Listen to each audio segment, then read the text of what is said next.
curious, was there ever a moment in the story where you personally disagreed with your character's decision? And if meron, Kyle, I'll start with you, how did you approach performing that scene? Nagkaroon ba?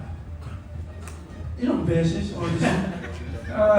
Ilang beses talaga si Olsen, pahamak eh. He gets himself into different situations na hindi naman kailangan na minsan madadamay pa lahat. Kasi pag minsan, pag inuuna mo yung puso mo, hindi mo iniisip, malaking pagkakamali din yan.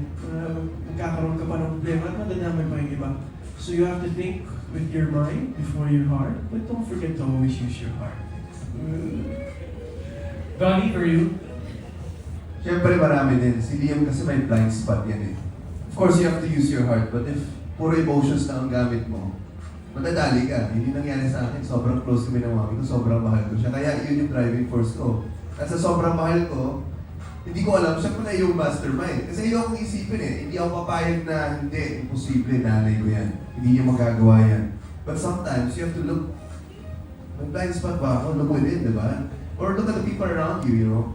Maybe be accountable to some people. Kasi sila masasabi. Minsan, may mga bagay sa sarili mo na ayaw mong i-admit sa sarili. And I think yun yung biggest problem kay Liam. Ang laki ng blind spot niya sa mga taong mahal niya. Which is okay to love, but at the same time, maybe sometimes kailangan may boundaries. And that's what I really learned with him. So yeah, we would disagree in terms of, you know, that process. But that makes Liam who he is. And also Olsen, di ba? Kaya din namin in-approach yung mga eksena na gano'n. Kasi hindi naman perfectong tao yung dalawa eh.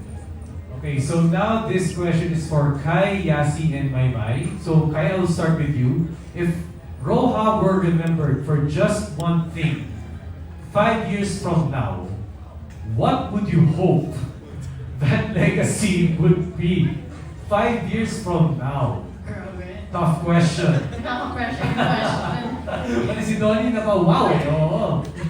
One word lang. A phrase siguro. Sige. In 5 years. Yes. Wow! Oh my goodness.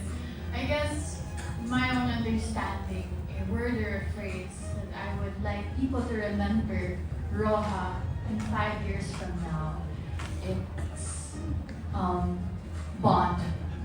The word bond itself. Because simple bonds that the characters in Roja think that isn't gonna be a big thing, turned out to be the biggest chaos and the biggest plot of the whole story. If Miss Janice's character wasn't bonding with so many people, it wouldn't have bonded so many hostages and hostage takers. And I know the word bond is positive, but take it literally. The word bonded lots of people, lots of bad people and good people. And by the end of the story, makikita nyo na that bond is still there. And let's not forget that the two lead characters is the biggest example of what a bond is, Liam and Olsen. So I would want the people to remember bond. Bond for Kai. Maymay. Siguro po 5 years from now or forever.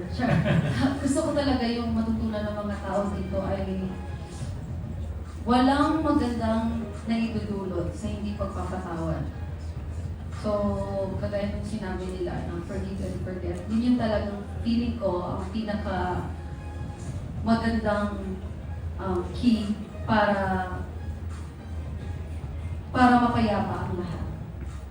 So, yun po. Thank you, Maymay. Yasi. Ako po, I think and hope that when people think about Roja, 5 years from now, maisip po nila ay red. Kasi Roja is red, so ayun, sana po hindi po natin makalimutan. Joke lang po. Kidding aside, I think resilience, dahil po ang lahat po ng mga karakter dito hanggang sa dulo ay hindi po talaga sumuko. Hindi sumuko na ipaglaban kung ano yung paninindigan nila at paniniwala at ipaglaban yung mga taong mahal nila. Thank you, Yasi. Once again, palakpakan naman po natin ang cast and characters of Roja. And as we approach the conclusion of this media con, isang final message na lang po from all the